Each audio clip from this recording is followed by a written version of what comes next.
Welcome back everybody to BeamNG.drive, and today we're taking a look at the Cherrier FCV Vivace E. So this is an all-electric vehicle, still only front-wheel drive though, because it's only got its electric motor up front. But it produces 193 horsepower and 254 pounds-feet of torque, while it weighs 3,770 pounds, so heavier than a standard Vivace would weigh, purely because of the motor and the batteries that it's got going on. But yeah, it's still reasonably paced in terms of acceleration, but we're going to just take a look at how much damage it can take before it conks out first, which I don't imagine is going to be all that much in the way of damage because, yeah, front wheel drive, modern car, does seem like a bit of a recipe for disaster, to be honest, and we've already lost some drivability because one of the wheels at the rear is bent. Obviously that's not a driven wheel, but it's still going to start dictating the direction of the vehicle because that's how four-wheel cars work.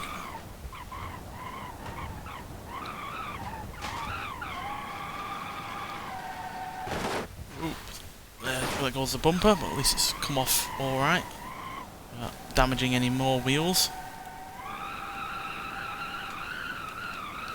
I've turned the traction control off because that can interfere in how a vehicle deals with the damage that it's been given.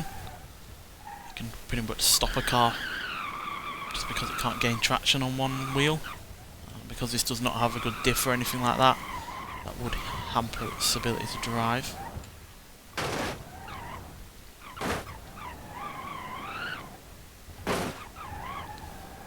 Yes, feeling a bit worn at the moment. Obviously, being an electric car, then we're not going to overheat or anything like that, so it's pretty much going to come down to how tough the wheels are, how tough the driveline is. Oh, which does not feel like it's pretty strong, to be honest. We are now tripoding, which means that suspension has gone out on at least one wheel, and yeah, we are struggling to turn and keep in a straight line.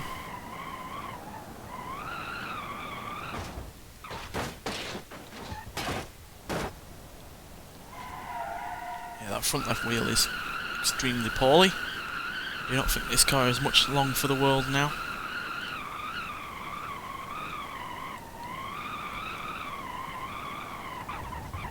Yeah, the only reason we're still driving with that wheel like that is because it's not disconnected from the power.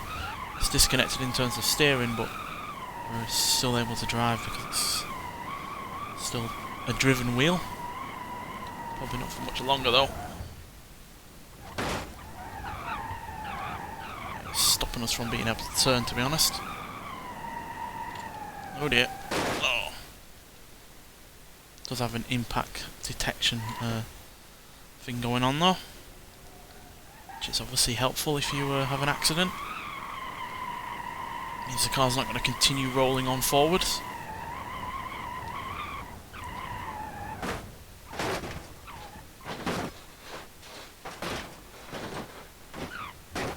Very tough roof though,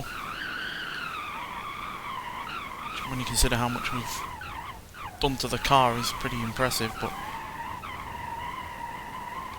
we have no wheel control anymore. The wheels have completely disconnected from the steering, so we're now just going to slam into a wall and probably die. But yeah, overall a lot tougher than I was expecting, if I'm honest. I was expecting this to suffer damage a lot quicker. Yeah, we ain't going to be going anywhere anymore. Oh, we're still moving, so the electric motors are at least tough, but the wheels are not, so yeah, we've got no real control anymore, so we're just going to leave it there. But yeah, as you can see, the car is fairly tough. We took that 60-mile-an-hour impact into the wall really rather nicely. Right, so let's get to our free tests on the other side of this map. See how it does in a rollover, an explosive test, and against a cinder block wall. I imagine it will deal with all of these fairly well, because we've just seen how tough it is.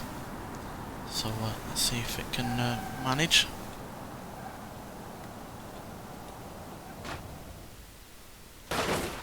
We will reload it because we have taken a bit of damage there.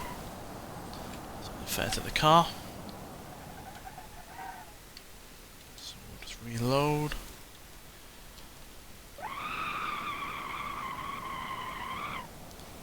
I think it's going to do really well on this rollover test purely because we saw how it dealt with a rollover before. So yeah. There's the barrels and there's a cinder block.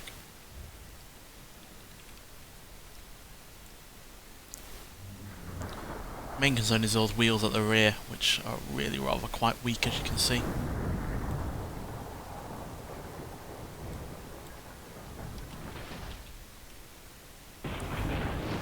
The roof seems to be taking it, just the rear wheels aren't.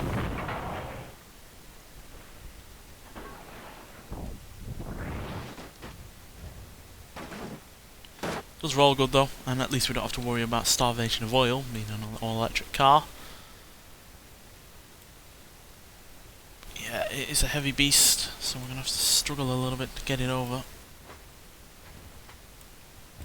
Yeah, so that rear wheel there on the right there is a big concern, and the roof has come in a bit more than I was expecting, but it's nowhere near as bad as some of the vehicles that we've had on this, that we've reviewed so far. So let's see if it can handle it again. Obviously, as the car's shape changes and overall dynamics change when rolling over, it can obviously change how our vehicle reacts to rolling over.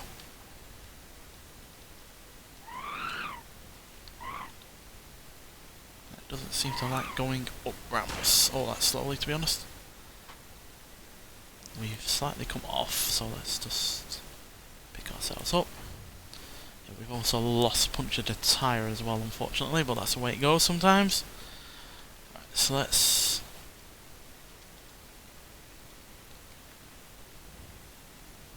see what happens now.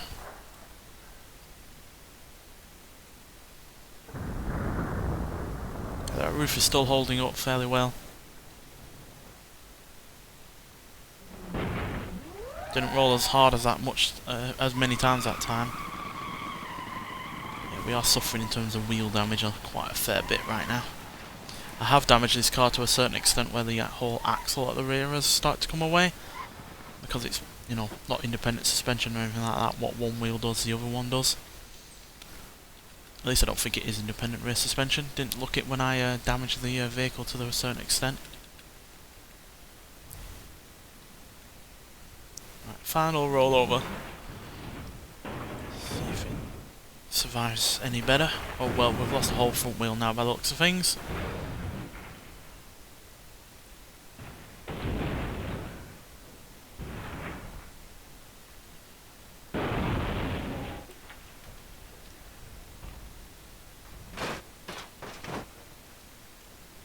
Nearly came back down on its own there. Because of the shape of the roof now, it's been rolled over 3 times. But yeah, that's done with it fairly well, to be honest. The roof has come in a sizable amount on the passenger side, but I'd be more than satisfied that people will be able to survive. And we still are drivable to a certain extent. Certainly in a better state than we were beforehand when we were going around the grid map. So yeah. Dealt with all that reasonably well. Now let's see what happens when we crash into some barrels. Explosive barrels like that. Not going to be going particularly quick, but quick enough.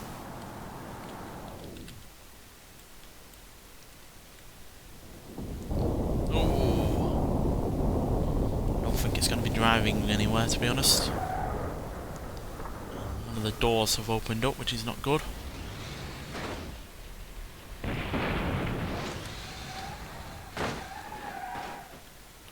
It still brakes, and yeah, it still steers and drives to some extent. It's not got the best turning circle anymore or anything like that, but yeah, that dealt with that fairly well. A lot of the bodywork is still there. A lot of the times when you hit those barrels, bumpers and bonnets can go flying all over the place, but they've still stayed on reasonably well. The only reason we lost the rear bumper is because we came down hard on the back end, but yeah, that survived that really rather nicely. So let's see what happens against a cinder block wall. I imagine this will do well here. Just gonna proper run up in front of it. Does break traction even when you've got the traction control on, so there's no real need to have it on at all, if I'm honest. This is fairly quick. Absolutely perfect, quite frankly.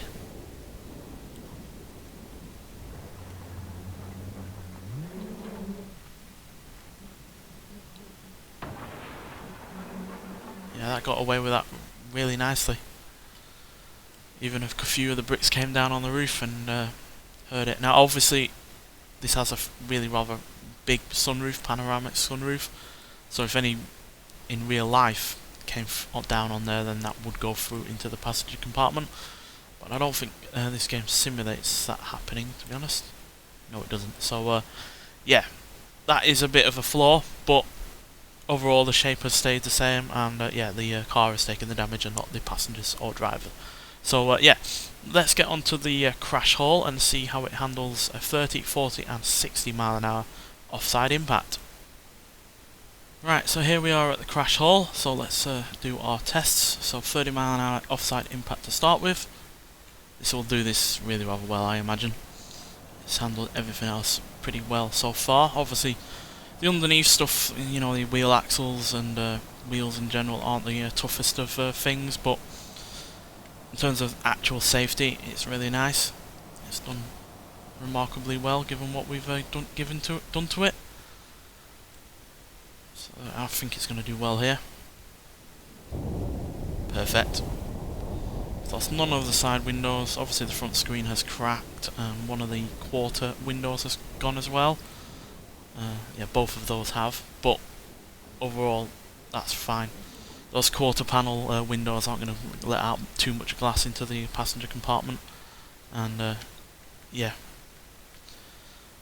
the windscreen cracking is no issue, and yeah, the sunroof hasn't gone in, the side windows haven't, and the passenger compartment hasn't deformed at all. That's impressive. So let's see what happens at 40 miles an hour. Now, the previous vehicles had a distinct difference between 30 and 40. So let's see if that's going to be the case with this. I imagine not, to be honest. So let's find out. Now the windows have cracked. Sunroof has come in, which is obviously going to probably create some cuts on anyone that's inside, but yeah, it's kept its overall shape still. There's really no difference there in terms of the internals, and the roof line hasn't really changed. The doors have still pretty much stayed the same. It's yeah, still all okay, to be honest. Yeah, I'm impressed by that. Right, now the big difference was 60 mile an hour, which the other vehicles really did struggle with, to be honest. So let's see if this has any more issues.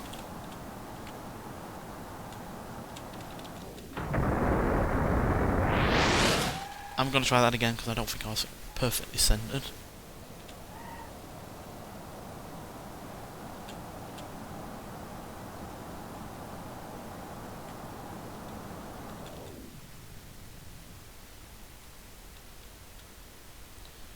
So 60 mile an hour. This has been disastrous for other vehicles that we've reviewed so far in this game. Is it going to be for this? Well, it's definitely worse than the previous two, which I guess is no surprise given, you know, 60 mile an hour is far faster than 40 and 30. But you have to say that has survived that really rather nicely. I'm going to try and drag it into the light a little bit and see if you can see it any better. Yeah, that is practically perfect. The roof has moved a little bit and the doors have obviously crumpled a little bit, but yeah, it's not massively different to the 40 mile an hour impact, to be honest, despite being, you know, half as fast again over that. So yeah, really impressed by it. It's done incredibly well. Right, so now the ultimate test. Two vehicles that are around the same age, around the same weight as this are gonna be crashed into this on the highway, and then we're gonna go up against a vehicle that is substantially heavier and larger. So yeah, I'll see you when we get onto the highway. Right, so here we are on the highway, and we're going to be going up against an ETK 800 series, a decidedly larger car than we are because it's a estate car, as you can see, but it's actually lighter than we are because, you know, it's not got heavy batteries, heavy motor, or whatever like that. So yeah, going to be interesting to see what this can do in comparison to the Vivace. I have to switch between the two just to try and get a good lineup between the two of them. Pretty much dead on there. Oh, big impact there. But the Vivace has survived that remarkably well. It's not even lost any of its side windows. Lost its quarter panels at the front, but yeah, unlike the ETK, which has lost, you know, its passenger side window there. Yeah, we've not lost any, which just shows that the shape of the car overall has stayed the same. Which is remarkable given that, you know, £3,500 either way, a couple of £100 either way, cars have crashed into each other at 60 mile an hour impact. So effectively, you know, a lot of momentum going behind both of them, and yeah, it survived it really rather nicely. I think the ETK, yeah, has completely broken its engine and driveline, whereas we've lost a wheel, but our driveline and engine, our motors are still fine. So yeah, really surprised by that. I was expecting the Vivace to not really be able to withstand such a impact, considering how heavy and large the ETK is. Obviously it's a little bit lighter, but it is still a pretty hefty vehicle. Alright, another modern kind of car, around the same kind of weight. Oh, Hirochi Sunburst is decidedly lighter. It's not even a few £100 lighter, it's really light. Don't have all that many modern vehicles on this game, to be honest. And that's SBR4 is again quite light.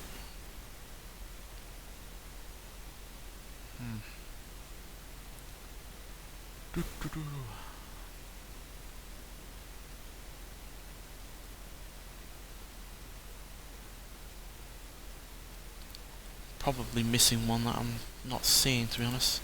Let's try the K series. It's a bit sporty. A little bit lighter. Let's see if there's a heavy version. There we go. The KC6TX is about the same weight as the 800 series, to be honest. So,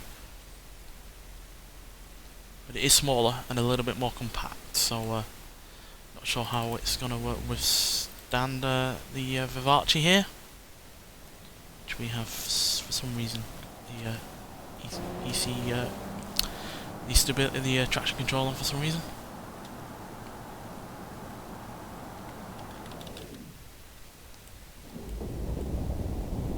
Yep, that's fine. This is one of those cars that you can just tell is fine when it's crashed. Perfect. ETK again has lost its windows and whatever else, but that's done fairly well as well, considering it's a lot lighter than we are. So yeah, that is impressive. I think we're going to have to give this a real good drumming down with this third and final vehicle, because it's surviving everything that we're throwing at it. It survived pretty much the previous two tests intact, so that we were doing on the crash hall and the grid map. So let's give it something to really put it through its paces.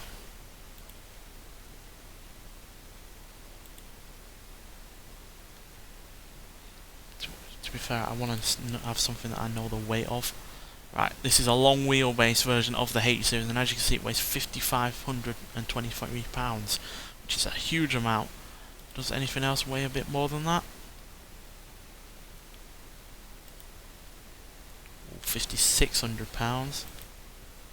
Ooh, more than 6,000. Yeah, let's go for that. A £6,000 van versus a £3,700 hatchback. Let's see what happens if it lets us. It's loading. And crashing. Please don't crash. It's the problem with this game. It doesn't like a lot of mods coming up against one another, but there we go. It's done it, I think. Or are we crashing again? I didn't like the fact I turned around with the camera for some reason. Come on, you can do it, game. There we go. Right, so 60 mile an hour van versus 60 mile an hour little hatchback. We can get up to 60 as well, which is good to see. The van is tracking more straight and true than we are. Can we survive it? Oh yes, we can. Yes, the roof has moved and the doors are buckled a bit, but considering what we've just hit, at the kind of speed and with the kind of momentum that we've just hit as well, that is mightily impressive. The steering wheel has moved a little bit as well, but the seat seems to be pretty much still straight. And yeah, we did lose our bonnet. It's over here now, as you can see. But yeah, I'm surprised by how well that did there. The van is really rather well as well, considering how heavy that is and how weak the front section with the cabin is as well. But yeah, the Vivace there has done remarkably well, and yeah, I am incredibly surprised. Obviously, in terms of engineering wise, in terms of the underneath stuff, the engine, motors, the wheels, driveline and all that lot isn't the best. But in terms of just being safe and yeah, having safety systems on it as well, it's got ESC, it's got the impact detection that stops you if you've had a crash. It's yeah, really a top of the line, and yeah, I guess it's no surprise that the newest vehicle is also the safest that we've had on this review series that I've been doing lately. So yeah, massively impressed by it. Probably not the most exciting car to crash, but it is definitely one of the safest that we have on this game. Nonetheless, thanks for watching, and I'll see you in the next one. Bye.